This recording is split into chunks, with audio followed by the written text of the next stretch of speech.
Hello and welcome back to an all new recipe video of Mom's Care Official. আজ অনেক দিন পর একটা ডেজার্ট রেসিপি নিয়ে আবার ফিরে এসেছি আপনাদের সামনে। আজ বানাবো আইসক্রিম, না রাইস ক্রিম। আজকাল সবাই খুব হেলথ কনসিয়াস, তাই ওই বাইরেকার আইসক্রিম খুব একটা লোকে পছন্দ করে, কিন্তু আবার খেয়ে গিল্ট হয়। তার থেকে ভালো বাড়িতে কীভাবে বেঁচে থাকা ভাত দিয়ে বানিয়ে ফেলতে পারেন রাইস ক্রিম, সেটাই শিখে নেব। প্রথমে আমরা রাইস ক্রিম বা আইসক্রিমটার বোল বানাবো একটা, যেটা ওয়াফল বোল। তার জন্য আমরা এখানে 2 চামচ মেল্টেড বাটার, তার মধ্যে দিয়ে দিয়েছি 2 চামচ পাউডার সুগার। ভালো করে মিক্স করার পরে এখানে ইকুয়াল কোয়ান্টিটি অফ ময়দা আর দুধ দিয়েছি। দুটোই আমরা 3/4 কাপ ইউজ করেছি। সো আবারও বলে দিচ্ছি, 2 টেবিল স্পুন পাউডার সুগার আর 2 টেবিল স্পুন মেল্টেড বাটার ভালো করে মিক্স করে তার মধ্যে 3/4 কাপ ময়দা আর 3/4 কাপ দুধ দিয়ে ভালো করে মিক্স করব। এটা দিয়ে হবে আমাদের ওয়াফল বোল। আপনাদের কাছে যদি কোনো ওয়াফল মেকার থাকে সেটাতে আপনারা কোনও বানিয়ে নিতে পারেন। আমার কাছে যেহেতু ওয়াফল মেকার ছিল না, এই জন্য আমি তাওয়াতে এটা দিয়ে বোল বানিয়েছি। প্রসেসটা দেখে নিন, খুবই ইজি আর খুবই সুন্দর খেতে লাগবে।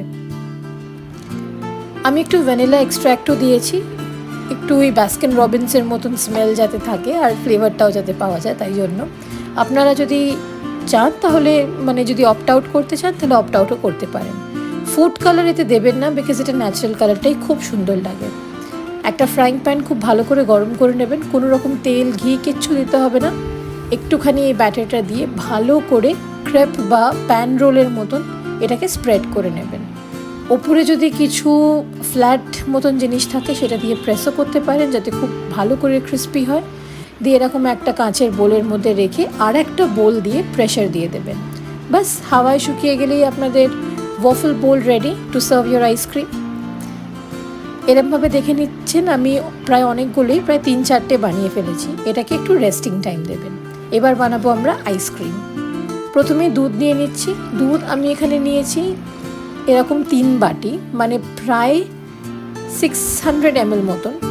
তার মধ্যে দিয়ে দিয়েছি আমি ছোটো এলাচ আমি প্রায় এখানে 5 থেকে 6টা একটুখানি থেতো করে নিয়েছি, যাতে এলাচের ফ্লেভারটা খুব ভালো করে আসে। এবার একটু দুধের মধ্যে আমি 1/2 কাপ মিল্ক পাউডার ভালো করে মিক্স করে আমার মেন দুধের মিক্সচারটাতে দিয়ে দেবো। এবার দুধের মিক্সচারটা ততক্ষণ ঘন করতে হবে যতক্ষণ না এই মিক্সচারটা পুরোপুরি 1/3 হয়ে যায়। And once it is done, আমরা পাউডার সুগার অ্যাড করবো এখানে 1/2 কাপ। আপনারা যেরকম মিষ্টি খাবেন সেরকমই মিষ্টিটা দিতে পারেন। যদি এর জায়গায় জ্যাগরি পাউডার বা অন্য কোনো সুইটনার দিতে চান সেটাও অ্যাড করতে পারেন। পুরোটাই আপনাদের প্রেফারেন্সের উপরে। বাস আর কি, এটাকে ভালো করে মিক্স করতে হবে।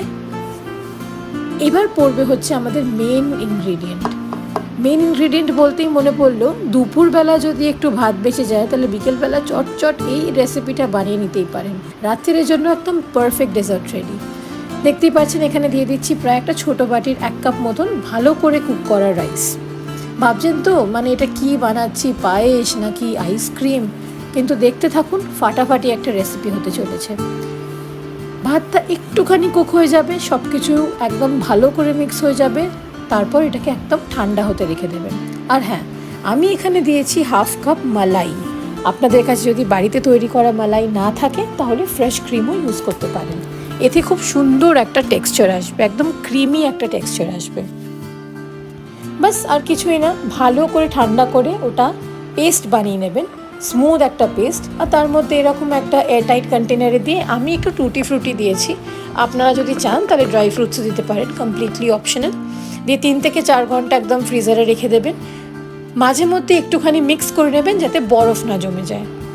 And then you have it ready, আমাদের rice cream with waffle bowl ready to serve. Enjoy, উইকেন্ডে বানান, নিজে খান, নিজের ফ্রেন্ডস অ্যান্ড ফ্যামিলিদেরকেও খাওয়ান। আর কি রেসিপি আপনারা দেখতে চান সেটাও নিশ্চয়ই জানাবেন। Thank you so much for your love and support.